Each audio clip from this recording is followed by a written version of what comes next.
This is your space. Come in here, be comfortable. If you want to move around throughout the Institute, you can do that. You want to find your space and reserve your space for the full 2 weeks, that's great too. Along with social relationships, an important aspect of communities of practice is the space in which the members interact, which they both shape and are shaped by in return. In this section, I will explore our participants' responses to the spaces of DMAC, both physical and qualitative, in order to gain a better understanding of how these resources influence their experience of communal digital learning at DMAC. Specifically, I will examine the ways in which DMAC serves as a space of legitimate peripheral participation within Wenger's community of practice theory, in order to offer suggestions for designing environments that foster digital composing groups in other institutional contexts. A significant concept within community of practice theory is legitimate peripheral participation, which Wenger defines as the process by which newcomers become involved in a community of practice. Though no one in our interviews used this specific term, several used the spirit of this concept to describe their experience of DMAC. Professionally, I felt like it's kind of, square one. This is where you start. I can't read directions, I was just telling Harley. And, but I am really good at looking at YouTube videos and, doing the watching, the apprenticeship kind of thing. But that's so much more of a pleasure to do when you do it face to face. DMAC and the WPA conference and now the Writing Center Summer Institute. I mean, I see those as disciplinary sites of professional development that more and more of us are looking to, as ways to learn new things and understand new things, and also to kind of become solidified members of a disciplinary community. The first way in which DMAC serves as a space of legitimate peripheral participation is as a space for learning through play. Digital media composing often occupies a peripheral role in academia because it is seen as just play, compared to the more serious work of creating alphabetic compositions. However, what might appear to some as merely play may actually be a more effective environment for learning digital technologies than lecture in some situations. A chance to learn by actively participating in a community's practices.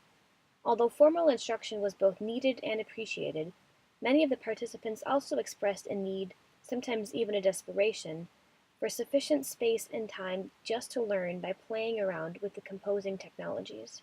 And we're asked to sort of pick up these new ways of doing things, but people aren't necessarily given sort of time to figure that out. Just play with it. And you're like, I don't have time to play with this because I've got to go back and do this, this, or this. I think I need to create some spaces next year, not only for the graduate students, but for a lot of the adjuncts that work there, for them to come in and just have some play space, with the materials on the computer. For professional academic composers, perhaps used to rigid discipline, in an environment where the stakes for composing texts are high, there must be an infrastructure that deliberately welcomes mistakes in the pursuit of learning. DMAC provides precisely this risk-free learning space by offering a welcoming atmosphere that encourages low-stakes, hands-on exploration. There's so many things here that are kind of outside of the instructor's control.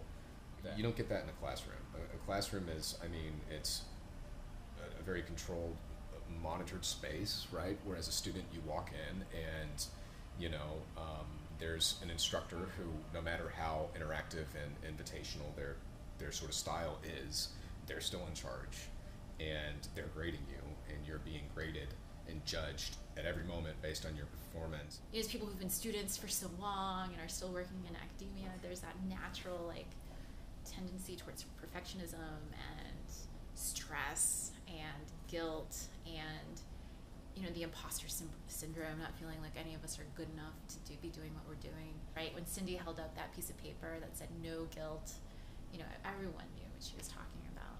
Though not all spaces can realistically operate in this fashion, designing an environment where it's okay to ask questions and make mistakes, and even to have fun while doing so, may be crucial in releasing participants from self-consciousness or anxieties and giving them the freedom to play and learning new skills. The second way in which DMAC serves as a space of legitimate peripheral participation is by opening up spaces for learning on the literal periphery of the institution, outside the official spaces of the workshop itself. The casual, unofficial spaces within the overall institution are important to learning through community building along with the official spaces. It's just been fun to hang out and walk back and forth with each other and talk about our institutions, talk about our research, talk about our insecurities, crack jokes. You know, it's made a huge difference, I think, in my experience. And actually, last night when we screened the Concept in 90 films, it was a very emotional experience for me because I've been talking to lots of the folks along the way and seeing pieces or seeing different images that they were planning on using. And I don't feel like I know everyone really well, obviously, because, I've only known them a few days, but just seeing glimpses into people's lives and then seeing them on the screen, it was really touching and moving experience for me. Moreover, casual spaces are not limited to physical meeting venues. Several participants talked about the role that digital spaces played in fostering a learning community. The activity we did this morning, right, where Trey had people use Google Docs, both individually and in groups, really, I think, opened up that space in 311 in sort of a communal way, right? People interacted in a multimodal way so that we were typing and talking and listening all at the same time. Even people who are on kind of the other side of the room, who I get over to a little bit less frequently and haven't talked to as much, I still feel like I have some level of relationship with them through the Twitter feed that's going on the right-hand side too. Along with designing for a dynamic between public and private spaces of interaction and learning, virtual spaces are important resources in which these interactions can take place as well, particularly for a community of practice focused on learning digital technologies. That space becomes both a forum for conversation and a performance of practice in and of itself. Looking at DMAC as a place that fosters legitimate peripheral participation within a community of practice, I argue that it is important to take particular note of these marginal spaces, whether material or experiential, that might otherwise go overlooked in designing technological professional development opportunities. While neither genuine learning nor genuine community can be manufactured, creating threshold spaces that invite new members into a community of practice can be powerful resources.